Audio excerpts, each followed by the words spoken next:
What's going on, y'all? Little Mountain Gardener here. And I just realized I never really brought y'all in the backyard and showing y'all all my fruit trees that I have growing back here. So I just wanted to take a few minutes, kind of show y'all what I have going on back here.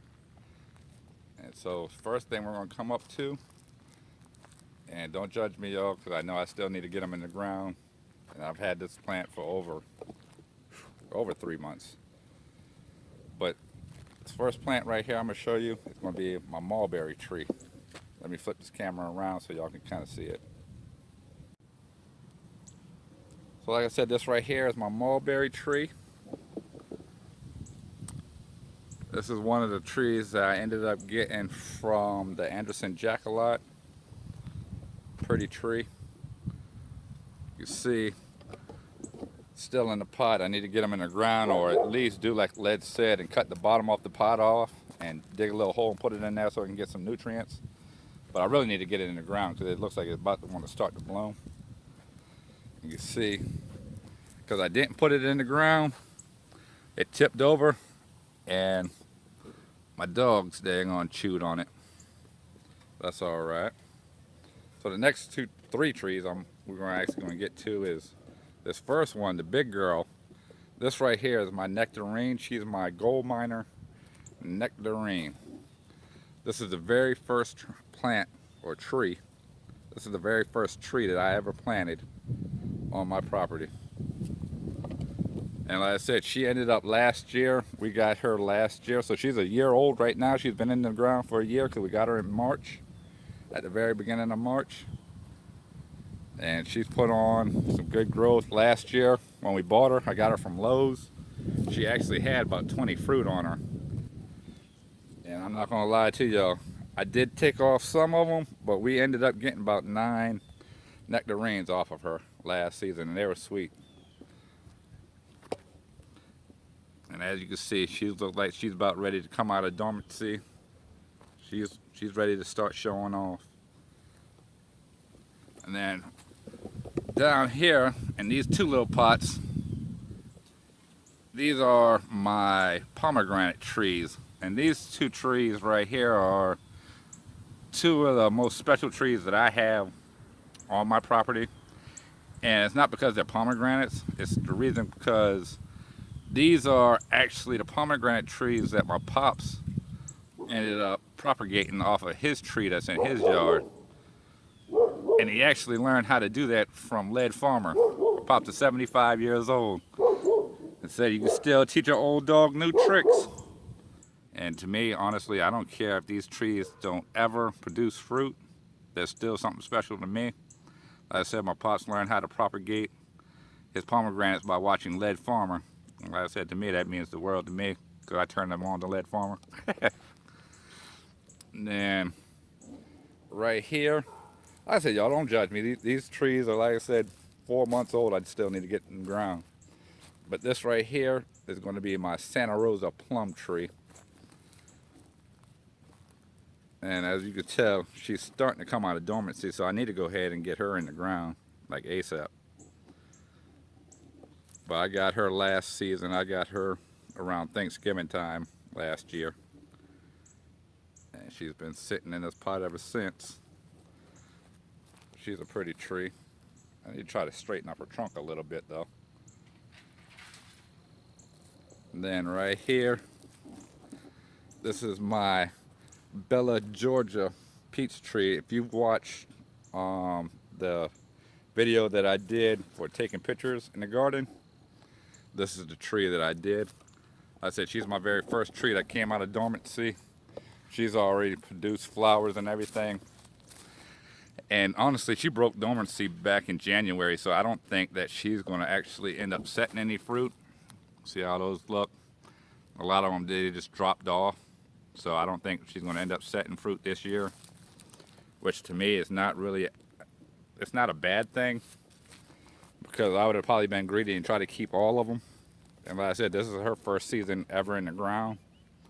So it's probably going to work out for the best. Let her there, put all of her focus on new growth and then her root system, because I would have been greedy. Not going to lie to you. I'll take y'all over here. This right here This is going to be my Blue Damson plum tree. And he's well over 8 foot tall. He still hasn't broken dormancy yet. He has a little bit of swell on him, but he's still looking good. I need to go ahead and get him in the ground. And then this is actually the second tree right here that I purchased. This right here is my red sweet cherry tree. So it starts with an M. I can't pronounce the name. To me, it always looked like it said something like Montgomery, but it's not Montgomery. It actually ended up producing like 2 little cherries last year. And it's crazy. My wife was so hurt because I told her to go ahead and get those 2 cherries off of there, but she didn't want to listen to me. The birds ended up getting them. But I'm hoping she does something real good this year right here. She looks real good. And then I'll show you my wild cherry tree. I'm sorry, my golden sweet cherry tree. This is another tree that I ended up getting from the Anderson Jack-a-lot. And she's a good 7-8 foot tall. Has a lot of, like I said, buds and everything on there, so I'm excited to see if she produces anything this year. She's probably been in the ground, I'll say about 3 months. 3 months. All right, y'all. So before I take y'all to the other side of the property and show you the other trees that I got growing on the other side, I kind of wanted to show y'all back here in the back lot of my property. So for y'all don't know, my wife and I, when we purchased this property, it was actually all woods. We had to get it cleaned off. So for anybody that's looking to purchase property, especially that you have to clear off, I just wanted to show y'all this, something to keep in mind whenever you're getting it cleared off. This is the very back of my property, and when my wife and I, we ended up getting this place cleared off, we actually went for them to just push all the debris and everything into the back. I'm not gonna lie, this right here is almost 5 years old. So you might say to yourself, oh, it doesn't look too bad, right? So the guy said whenever he first cleared it off, he was like, oh, it'll rot away in probably about 2 years. So if you don't think that looks bad, come on and walk with me. Let me show you.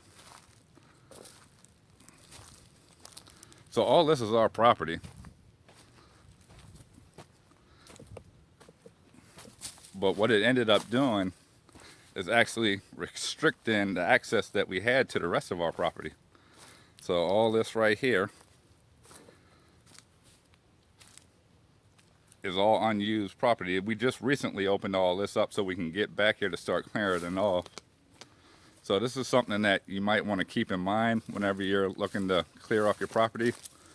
To me, excuse me, to me, honestly, a better idea would have been to have them actually dig a hole and bury it. It would have cost more, and it definitely would have cost more to have them actually haul it off out of here. It would almost cost as much as we pay for the property.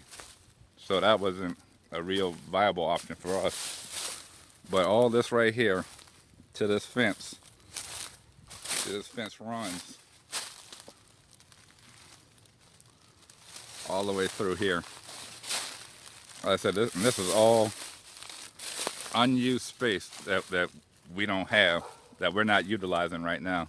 Still pay taxes on it, but we're not utilizing it. And I don't know about y'all, but if I pay for something, I want all of it. So I've been working on trying to get it cleared off some. I mean, anybody that knows me and knows how I am, I'm always the glass is half full type of person. So what I'm end up doing is using a lot of this dead, rotten material inside of like a huliculture raised garden bed. And walk back up through here. Try not to trip and fall.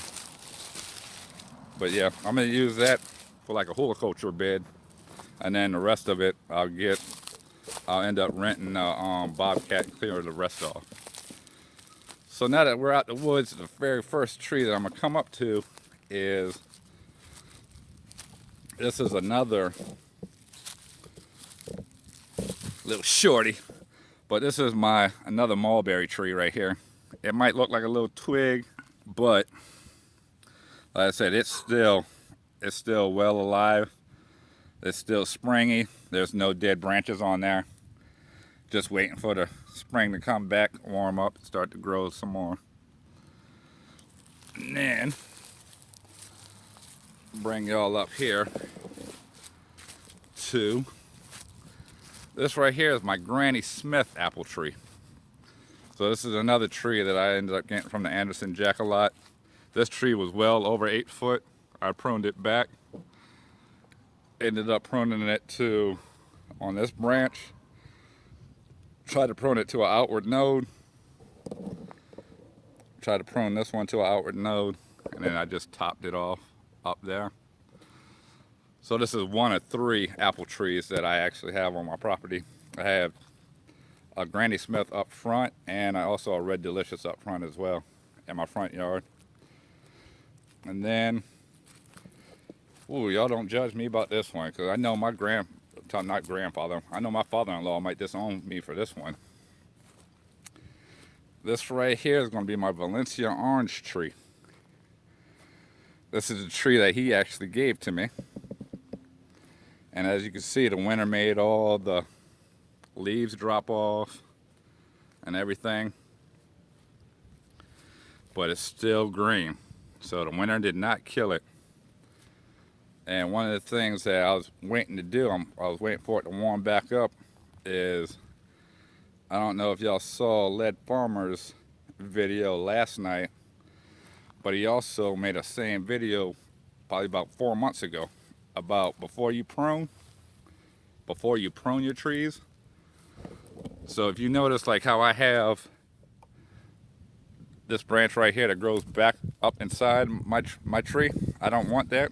So one of the things I'm trying to do this season is I'm trying to air layer this branch right here so I can have another one of these trees on my property. And then last but not least, in my backyard, this right here, like I said, y'all, I know I gotta get them in the ground. But this right here is going to be my Fuyu persimmon tree. This is another tree that I got from the Anderson Jack-a-lot. Like I said, she's well over 7 foot. I need to email Led, or if any one of y'all know, I want to promote some more growth towards the, well, not bottom, but up here. I want some more, promote more branching out there. And I don't know if you can notch persimmon trees. So I was kind of curious about that. So if anyone of y'all know, please let me know. So I want to thank all y'all for watching. I hope this kind of helped. I hope y'all enjoyed it. Like I said, this is what I have going on. And I hope to see y'all next time. I'll see y'all later. Bye.